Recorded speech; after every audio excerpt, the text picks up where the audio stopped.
Buenas tardes, mi nombre es Ana Alvarado, médico del Servicio de Dermatología del Hospital Edgardo Rebagliati, y a continuación me toca el tema de eczemas. Eczema viene de la palabra eczeim, que significa que hierve, y se va a caracterizar por una inflamación aguda, vesiculosa y exudativa, con un gran polimorfismo clínico. La dermatitis viene a ser, en líneas generales, cualquier tipo de reacción inflamatoria. Muchas veces, y es lo que se suele hacer, se utiliza como sinónimos ambas palabras. El eczema puede ser agudo, con presencia de eritema, edema, vesículas o exudación de material segoso. Puede ser subagudo, con presencia de costras o descamación. Y puede ser crónico, con sequedad cutánea, con ligenificación, con fisuración que duele mucho o con eritema violáceo. Pueden ser eczemas exógenos, pueden ser eczemas endógenos, que dependen ya más de nuestro organismo, como por ejemplo el atópico o la seborreica. La dermatitis atópica es una enfermedad con un curso crónico recidivante. Aproximadamente 15% de la población infantil la padece, y cuando se presentan las lesiones agudas van a ser estas lesiones eritematosas exudativas. Cuando se presentan lesiones en fase crónica, lo que predomina es la sequedad, la descamación, la lignificación e inclusive la sobreinfección. En cuanto a la distribución típica de forma general, los pliegues de flexión de forma bilateral y simétrica. Sin embargo, hay que recordar que estos pacientes con dermatitis atópica van a presentar una mayor predisposición al desarrollo de otras enfermedades alérgicas, llámese alergia alimentaria, asma y rinitis alérgica. Y hay que recordar que la alergia alimentaria es un factor muy estresante y que muy exacerbante de la dermatitis atópica, por lo cual hay que tenerlo en cuenta.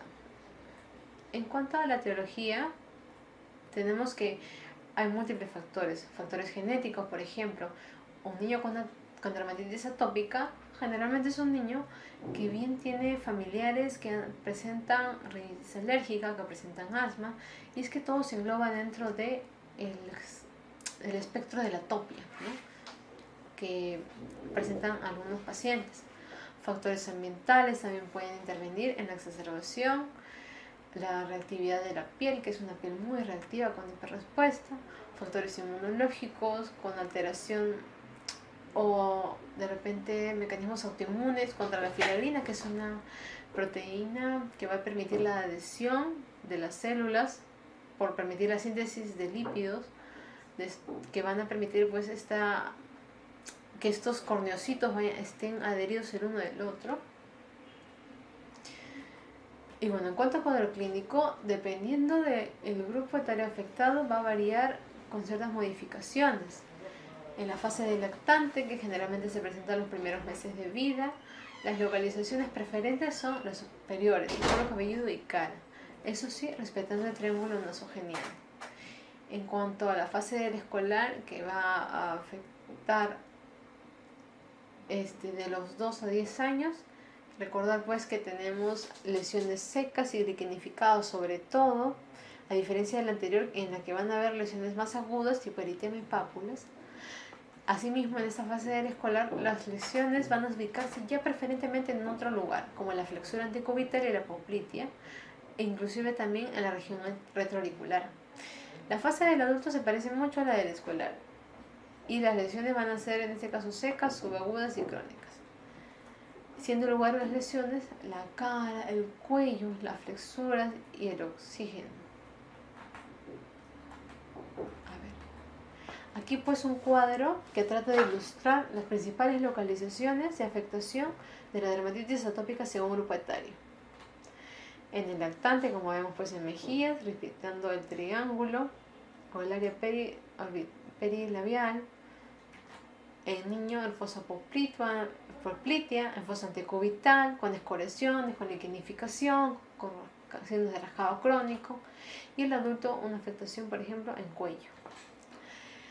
Hay criterios múltiples para realizar el diagnóstico de dermatitis atópica, y uno de los utilizados mayormente son estos, ¿no?, en los que nos dan criterios mayores con criterios menores, y para que se cumpla el diagnóstico tienen que cumplirse 3 o más criterios mayores y 3 o más criterios menores. En cuanto al algoritmo del tratamiento, el pilar del tratamiento van a ser los corticoides, pero tópicos, que según la presencia o según la molestia que causa el prurito, pueden irse acompañados de antihistamínicos. Vienen desde las potencias más bajas hasta las potencias más altas. Inclusive puede hacerse uso de otros fármacos, como por ejemplo la ciclosporina, cuando ya es un prurito o una enfermedad refractaria. Otro tipo de eczema viene a ser el eczema de contacto alérgico, que se debe a un mecanismo inmunológicamente mediado. Y es que se produce este mecanismo frente a alergenos extraños que van a ser adquiridos por una penetración cutánea. Dado que es inmunológicamente, el mecanismo se produce por un tema inmunológico, entonces precisa este paciente sensibilización previa, siendo el sitio frecuente, pero no el exclusivo, el dorso de las manos.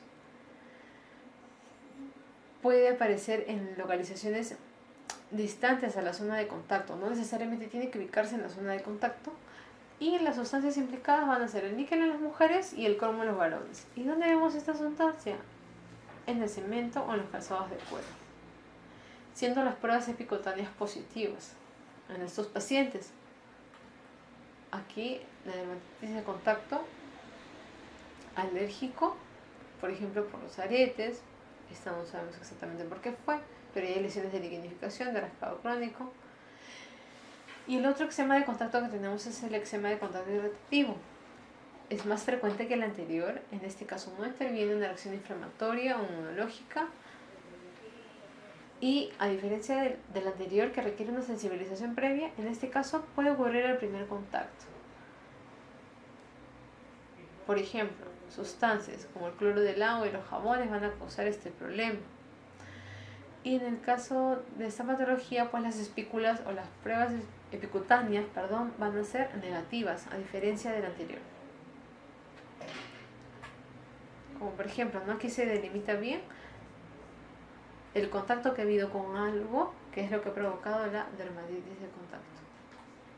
En cuanto a tratamientos en líneas generales, un parecido en que va a usar parecido a la dermatitis atópica, donde se va a usar corticoides tópicos preferentemente, aunque en este caso sí podemos optar también por corticoides orales, y lo de base, ¿no? Los humectantes, los regeneradores y los antihistamínicos.